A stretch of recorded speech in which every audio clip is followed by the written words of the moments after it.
But speaking of the inner child, my version of this was my anxious attachment led me to staying in a relationship that wasn't good for me for a long time because as I stayed and I stayed and I continued to fail to succeed, more and more shame came, right? You can see the O of the outcome in the tempo cycles, what's happening. I'm getting Got more it. shame.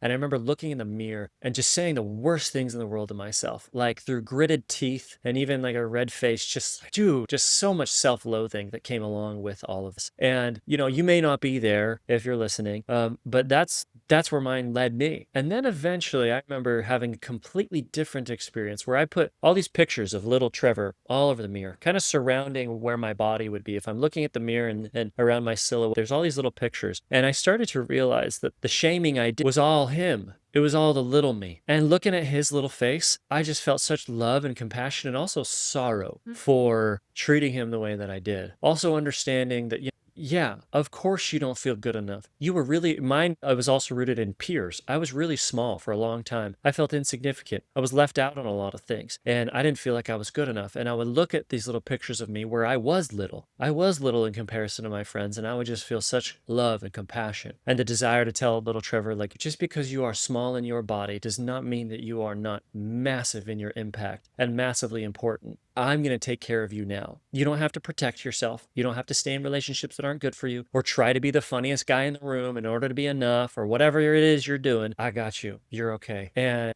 I remember having some seriously moving experiences, just weeping as I spoke to myself this way. And it wasn't just there in my mirror, it was driving to work. I'd have these conversations internally, when I was on a date, because I was dating at the time, I'd go in the bathroom and take a breath and remind my little inner child that, like, dude, you don't need to impress this girl. If she wants you, she wants you. If she doesn't, then that's not for you. And God's got you. And like all these things.